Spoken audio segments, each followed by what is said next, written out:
98, 99,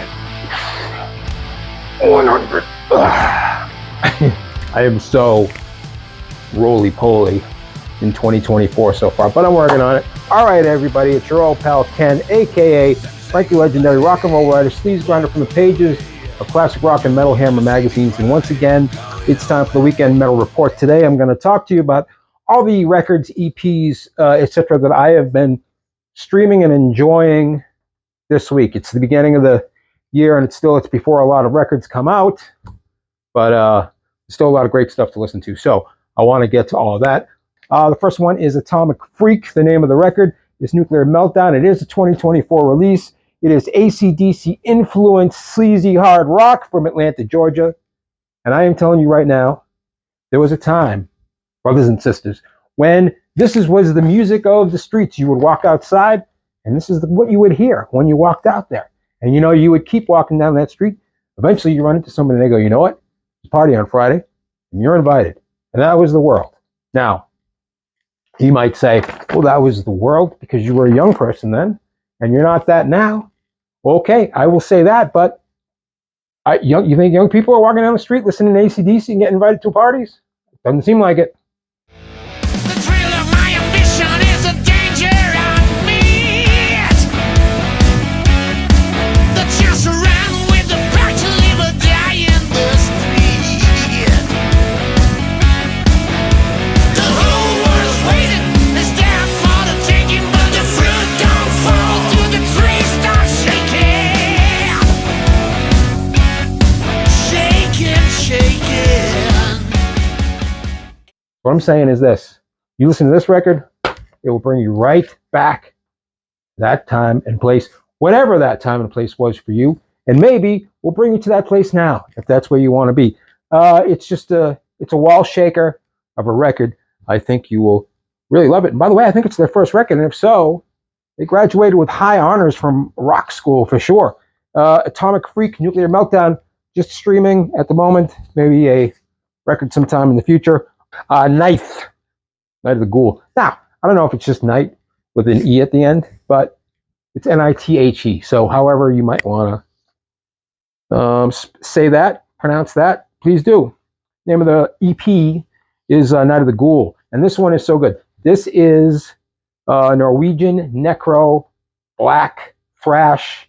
Imagine, if you will, a black metal band that was perhaps sleeping under a bridge for a few months and eating only chicken bones. What might that look like or sound like? Well, that's what we got right here with Night of the Ghoul.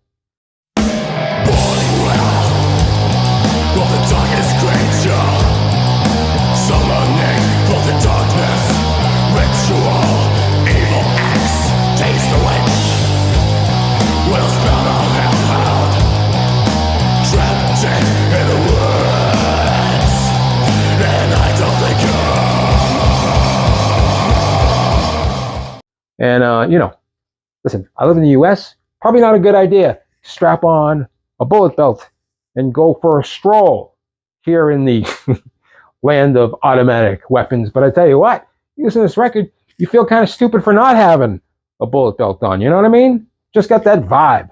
It is a bullet belt vibe, and you want to be part of it. And nothing better than that. It's an EP, like I said. I think it's 4 songs. They're all great. You can't buy it, but you can stream it. Well, you can buy the stream, but you can't buy a physical copy. Maybe in the future. I don't know. Baltum, Alternum Veil from 2023. I am often very wary of melodic death metal because it can very quickly turn into metalcore. So, I usually steer clear. But I had a good vibe about this one, so I checked it out. Baltum, by the way, is the name of a fishing village in Portugal. The band is Portuguese. So, obviously, all the songs are about fish. No, I'm kidding. They're about, death and the usual death metal things. But, they also have cool blackened vocals, which really sweeten the deal for me. And overall, and there's like an epicness to what they do. And overall, honestly, it sounded to me like, and I understand this is a stretch, but if Sabotage were a black and melodic death metal band, they may sound like Baltham.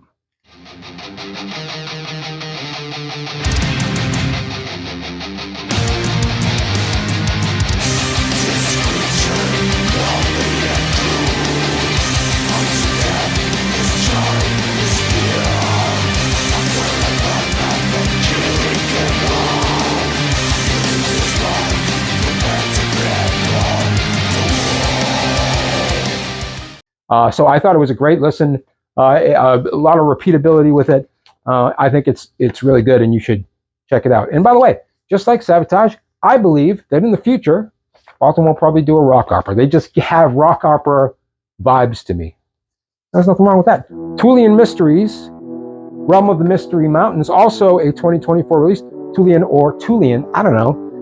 By the way, it's the name of a Burzum album, but don't hold that against them because it's also some Hobbit thing. And I think the Misty Mountains are also a Hobbit thing. This is really satisfying dungeon synth from Germany. And when I say satisfying, what I mean is a lot of dungeon synth is background music.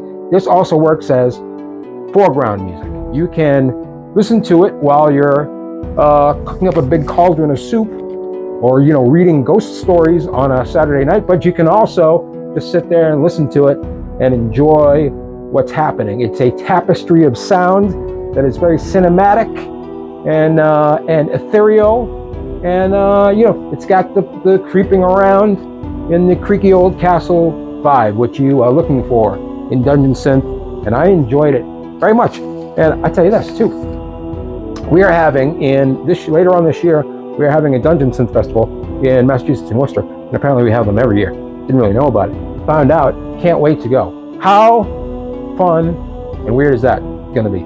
I am going to love it, and I'm going to be there with my camera to show everybody what it's like. And finally this week, I wanted to tell you about Doze, D-O-Z-E. Name of the EP is God is Gone. It's a 3-song EP of blackened hardcore from France. And as you know, punk sounds great in French with the French accent.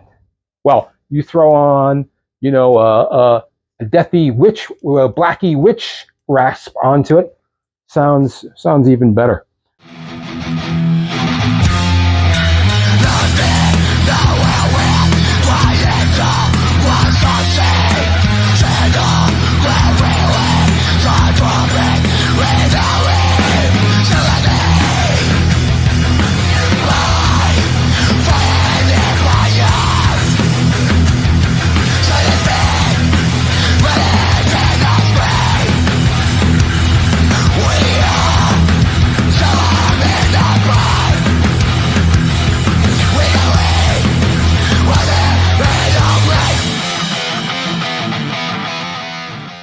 Snotty, violent, but just like lots of fun, chuggy breakdowns as well.